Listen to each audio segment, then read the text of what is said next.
What is going on, guys? It is Wrestlelamia here, back with another video. Join us now as we look at this week's edition of Raw, as well as the wildest news stories and rumors you need to know, including the real reason Jey Uso won the Intercontinental Championship, Vince McMahon tried to destroy the Netflix documentary, what the mysterious symbol on Raw means, an update on Jimmy Uso, did WWE take down an AEW video, Jey Uso cries after Raw, Paul Heyman's return imminent, and much more. Be sure to subscribe and hit that notification bell for daily wrestling videos, and follow us on Facebook for exclusive lists. Also check out our new videos on Wrestlelamia XL. Now, as always, we won't recap the show, but just look at the good, the bad, and the downright ugly. As always, we start off with the good is number 1, 14 years. Yes, it's taken Jey Uso 14 years to capture his first singles title in the WWE, proving he's much more than a tag team wrestler by defeating one of the WWE's biggest rising stars. While it's too early to know whether this was the WWE hotshotting a title change, it was a momentous win that sent WWE fans into a frenzy. Number 2, strong women's tag match. We're always skeptical about praising anything in the women's tag division due to the WWE's history of showcasing teams only to drop storylines and pushes without any warning. Nonetheless, Damage Control vs Unholy Union showed how entertaining the women's tag division can be and how interesting its players are. Number 3, the New Day breakdown continues. Kofi Kingston's attempt to make things right with his New Day teammate Xavier Woods didn't go as planned, leading to Woods showing anything but positivity. Xavier's slow turn has been fascinating considering how long he's been a babyface, and even better, the WWE has used a storyline to create some terrific matches, including last night's tag match against American Made and next week's singles match against Rey Mysterio. Number 4, WWE announces card for next week. The WWE announced some big bouts for next week, which is exactly how you should promote your TV content, enticing fans to tune in and throwing surprises at them to keep them tuned in.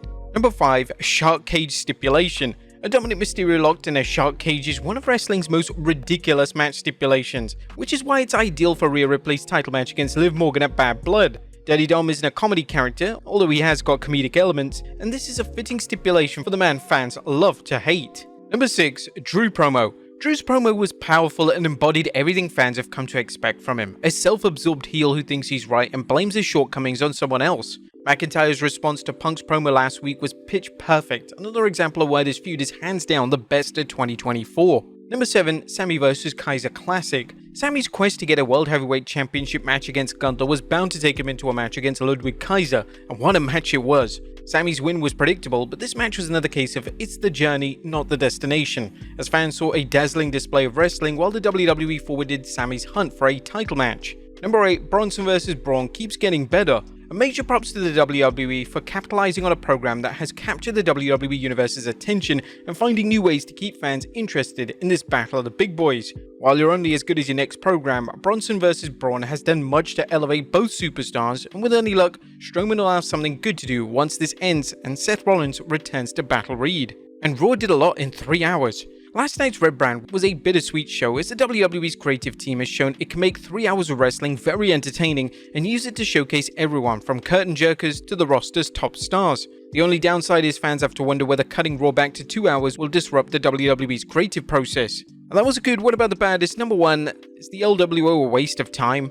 Is it time to scrap the Latino World Order? The group's various members all have something to give, some more than others, but no one is benefiting from their association in the group. When factions are utilized properly, with the Judgment Day being a prime example, new stars are created and existing stars are given a chance to get back on top. That hasn't happened yet with anyone in the LWO, and the team's constant losses makes everyone in it look bad, even when superstars like Dragon Lee get the occasional win. That was nothing downright ugly, another strong show that reflects how the WWE has mastered booking its top stars into must-see moments while simultaneously capitalizing on fan engagement to try and elevate undercard stars. What'd you guys think of Raw last night? Let us know in the comments down below. Now let's move on to the news.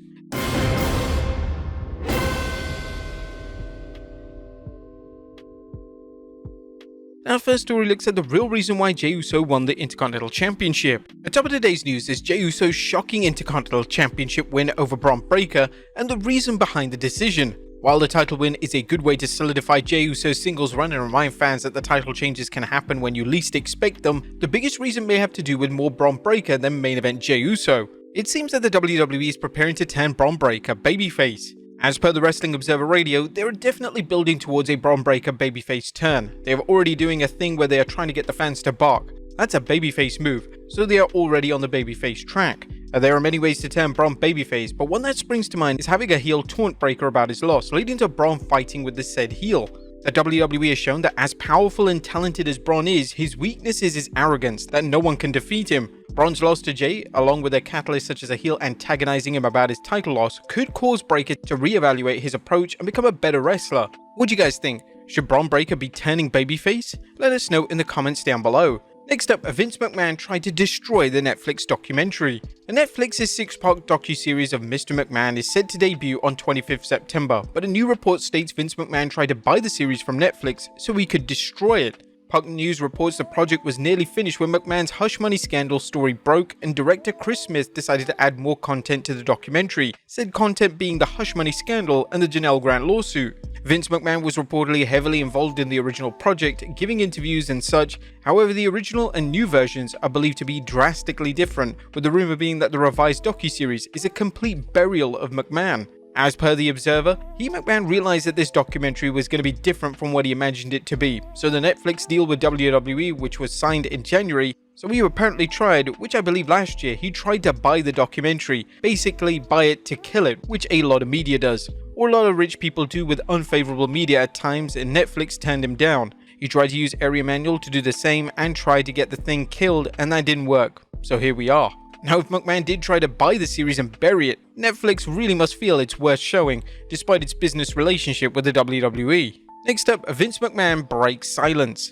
Vince McMahon recently made a rare public statement about the Mr. McMahon program. McMahon has actually stayed out of the public eye since stepping down from the WWE. According to The Hollywood Reporter, McMahon watched a partial early cut of the docuseries and said, "This doc falls short and takes the predictable path of conflating the Mr. McMahon character with my true self, Vince. The title and promos alone make that evident."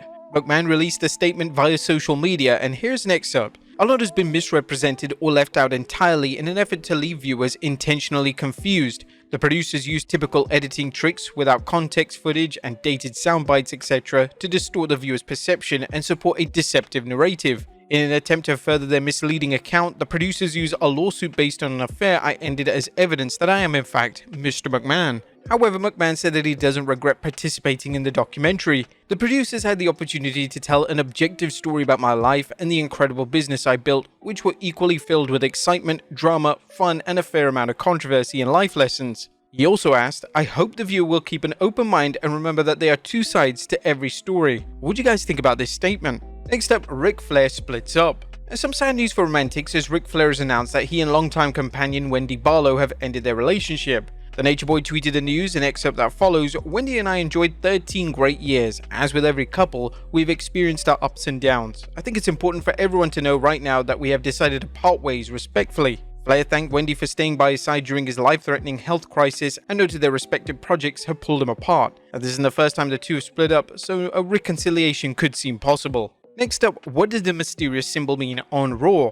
What was the bizarre message that aired on Raw? Looks like a fan has already cracked the code and it may have something to do with the Viking Raiders. Ex-user Rhodes Kota Era tweeted, "PFR equals war in Elder-Furtic language, which is the oldest form of runic alphabet. It is in fact the Viking Raiders, not Penta and Rey." Are you guys eager for the Viking Raiders to return? Are you disappointed that this is the message? Let us know in the comments down below. Next up, an update on Jimmy Uso. Is Jimmy Uso okay? Well, after Rikishi seemed to ask fans to pray for Jimmy, fans were questioning why. However, Fightful Select reports that numerous talent have reached out to Jimmy, and Jimmy states he's okay. Although Jimmy has been off TV for months, fans believe it's merely to sell the beatdown he suffered from the bloodline. Next up, an update on Zilla Fatu. Is Zilla Fatu WWE bound? Well, fans asked this after the Game Changer Wrestling announced Fatu was done with the promotion, but a new report from Fightful Select states that WWE hasn't signed Zilla.